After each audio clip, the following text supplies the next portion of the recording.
এটা ইউটুয়েল gamma plus 12 ভোল্টের system. গত 3.5 বছর থেকে আমি এটাকে ব্যবহার করে আসছি। এটা ব্যবহার করতে গিয়ে আমি যে সমস্যার সম্মুখীন হয়েছি সেটাই আমি আজকে তোমাদের সঙ্গে শেয়ার করব।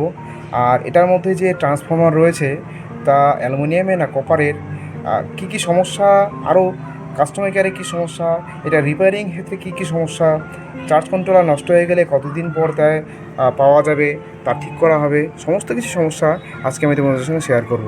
তো আমি এটাকে আজকে খুলে সমস্ত কিছু তোমাদের দেখাবো। তো দেখো, আমি এটাকে সম্পূর্ণভাবে খুলে ফেলেছি। এক এক করে আমি তোমাদের সমস্যাগুলো দেখাবো। প্রথমে চলে আসি ট্রান্সফর্মারের ক্ষেত্রে। এই যে ট্রান্সফর্মারটা দেখতে পাচ্ছ, এটার পাওয়ার ফ্যাক্টর সেরকম কিছু বলা নেই এখানটায়, বা কোনো কিছু লেখা নেই। আমি এটাতে লোড দিয়েছি, এটা ম্যাক্সিমাম 670 থেকে 680 ওয়াট, এর বেশি এর লোড নিতে পারে না। এবং এটা আমার মনে হয় এটা কপারের নয়, কিন্তু এর বাইরে যে আস্তরণটা তোমরা দেখতে পাচ্ছ, এই যে আস্তরণটা, এটা দেখি কপার মনে হচ্ছে। আমি এখানটায় একটু ঘষা দিয়ে দেখলাম উপরের কপারের একটা কালার দেওয়া ছিল, ভিতর থেকে পুরোপুরি অ্যালুমিনিয়ামের তার। কাজে এটা কপারের নয়, এটা পুরোপুরি অ্যালুমিনিয়ামের। তোমরা এখানে যে চার্জ কন্ট্রোলারটা দেখতে পাচ্ছ সেটা এমপিপিটি চার্জ কন্ট্রোলার। আমি 3.5 বছর থেকে ইউজ করে আসছি। এটা 4বার, টোটাল 4বার নষ্ট হয়েছে, আর 4বারই আমাকে পাল্টাতে হয়েছে। এটা এরকম নয় যে এটা নষ্ট হয়ে যাওয়ার পর কোম্পানি তোমাদেরকে এটা নতুন করে দিয়ে দিবে, তা নয়। কোম্পানি থেকে পুরানো কোনো চার্জ কন্ট্রোলার ঠিক করে আবার সেটাকে দিয়ে যায়। এখানে যে মাদারবোর্ডটি দেখতে পাচ্ছ, এই মাদারবোর্ডটি সেম একই।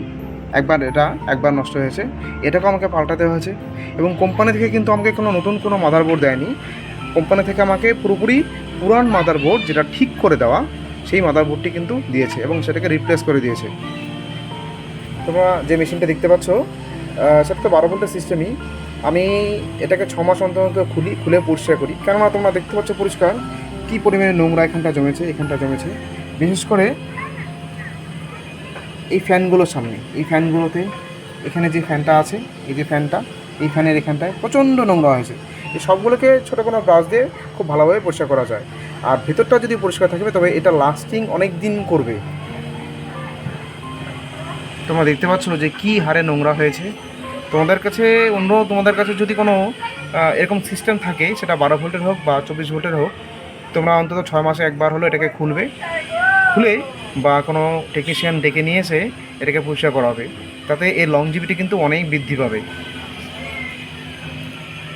এবার তোমাদেরকে বলছি ইউটেল কোম্পানির সার্ভিসের ক্ষেত্রে। আমি যেখানে থাকি সেখান থেকে সার্ভিস পাওয়া খুবই কষ্টকর, কেননা প্রথমবার যখন এই চার্জ কন্ট্রোলারটি নষ্ট হয়েছে, আমি কাস্টমার কেয়ারে ফোন করেছি। সেখান থেকে বলেছে টেকনিশিয়ান এসে এটাকে চেঞ্জ করে দিয়ে যাবে।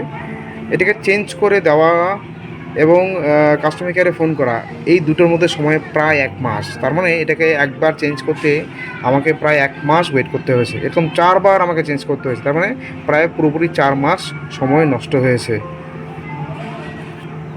এমনিতে আর এমনি কোনো সমস্যা হয়নি। যদি তোমার বাড়ির কোনো সিস্টেম, ছোটোখাটো সিস্টেম হয়, যেখানে তুমি টিভি, বাল্ব, অন্য কোনো ফ্যান চালাতে চাও, তাহলে এই সিস্টেমটি তোমাদের কাছে যথেষ্ট ভালো। কিন্তু যদি তুমি কোনো বড় কোনো মেশিন চালাতে চাও, যার ওয়াট অনেক বেশি, যার কনজামশন অনেক বেশি হয়, তা তুমি এটাতে চালাতে পারবে না। কারণ আমি তোমাকে আগেই বলেছি যে এটার পাওয়ার ফ্যাক্টর প্রায় 0.6 থেকে 0.67 হয়। কারণ এর যে ট্রান্সফর্মারটি, আমি ভেবেছিলাম যে এটা কপারের তৈরি, কিন্তু কপারের নয়, এটা অ্যালুমিনিয়ামের তৈরি।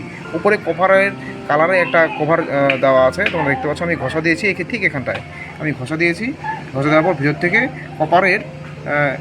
কপারের কালারটা উঠে গিয়ে ভিতর থেকে অ্যালুমিনিয়ামের চলে আসছে। অ্যালুমিনিয়ামের যে তার, সেটা দেখা যাচ্ছে।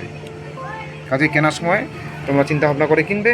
ভিডিওটি ভালো লেগে থাকলে তোমরা চ্যানেলটিকে সাবস্ক্রাইব করো।